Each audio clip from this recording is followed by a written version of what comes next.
Alright, it's Monday, it's just about 11, just checked out. 5-hour drive back to Vegas.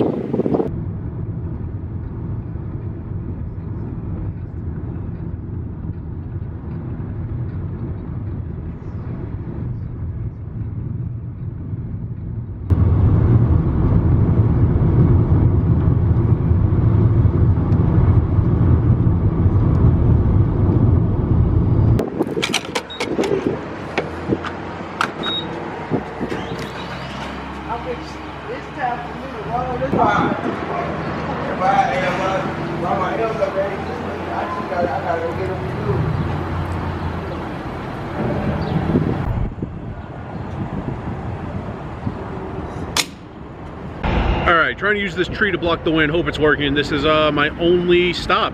I stopped here on the way to Vegas in January. I'm like 10-15 miles from Kingman, Arizona. So about halfway, something like that. Let's put the sessions up on the screen. There was one talking stick session. There was... This bird won't stop interrupting me. There was one talking stick session. Then the next day there was one Lone Butte session. And then the third day, another Lone Butte session. So there they are. What do they total? Like 865? I have them written down, but I'm not looking at it right now. So there on the screen, each one. Now at the bottom of the screen, let's go like this, some space at the bottom, the totals. The total profit, total hours, and hourly at the bottom. Lot more, involved in a lot more pots than in Vegas. Or like a lot more pots that, you know, get to like $75 and higher. Actually lost a fair bit of like medium-sized pots. A lot of overpairs got cracked. I lost a hand trips versus flush, but like the big hands are all ins. Like, you know, Las Vegas only poker hands, all those videos I've made, like full house versus trips isn't all in. It's not like check on the river like I see a lot in Vegas. So won some medium-sized pots, lost some medium-sized pots, won some small pots, lost some small pots. The biggest pots were going my way. I think the most, probably the most I ever lost in one hand was like 80 or 90, but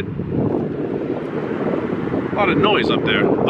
Probably, I don't know, 350. I took off someone like 3 times, the 3 biggest pots I won, so that was good. All right, so there are the stats, and my apologies, because I realized while I was editing last night that on day 3 I said I had something interesting in store for you on day 4. Totally forgot to do it because I'm in Arizona. There's a large Spanish speaking population. I was going to do the day 4 video only in Spanish and just totally forgot. So I don't know, I'll probably do another one eventually, but you saw day 4's video yesterday and I was speaking in English, so forgot to do it. But day 3 and day 4 were more interesting videos than day 1 and day 2, and I am gonna head back to Vegas. Probably not playing tonight, but probably playing again tomorrow. And actually tomorrow for me is the 21st. The 26th is the first day at Orleans. I don't know what day is my first day. I don't know what days of the week I'm working. I don't know what day or days of the week I'm off, but I know when I am working what shift I have. I know that. Certain shifts are people who only deal Hold'em. Certain shifts are people who know all the games. I'm dealing all the games, so I know what time of day I start. Just don't know what days. And there you have it. Maybe I'll stop once more. I don't know, if I think of something interesting to say in like the next hour of driving or something like that. And that's about it for now.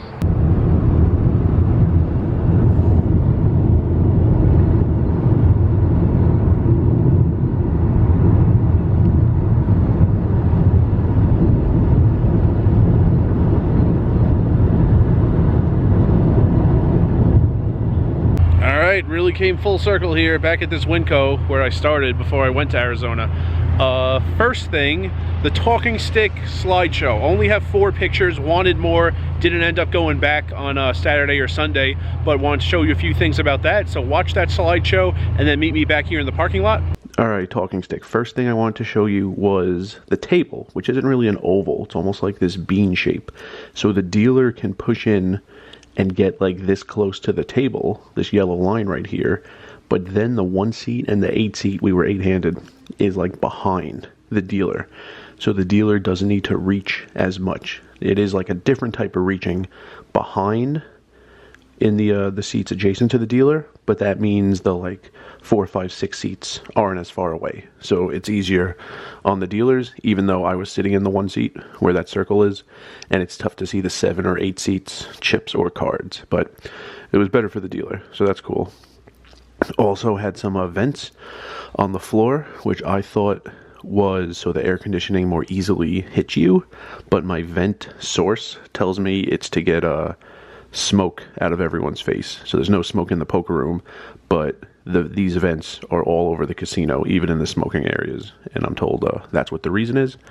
Got this nice outdoor smoking area for the poker room. Yeah, just took a picture. Of course, the poker is to the left, not to the right, over the ledge.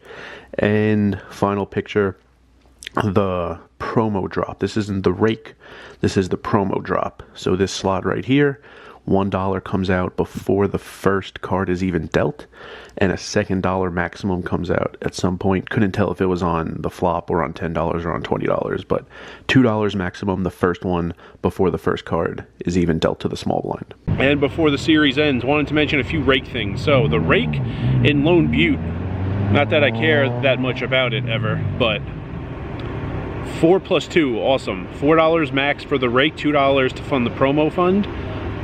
So Vegas, most places with promos are 5 plus 2, some are 6 plus 2. Well, there's one place that's 6 plus 2. So they're taking only $4 for the rake instead of 5, and it's a way better game, and it's a way more fun game. So that's awesome.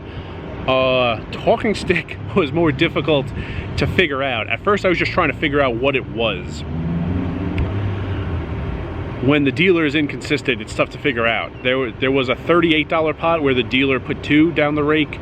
There was a $60 pot where that dealer put 4. There was a $75 pot where the dealer put 4. I just don't think she knew what she was doing. Then I asked the next dealer.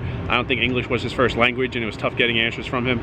So I went to the woman who was running the board and asked. She had no idea. She couldn't answer.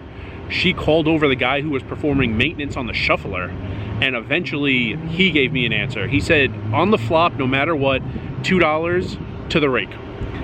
Then if the pot hits $30 total, another 2 for 4 total to the rake.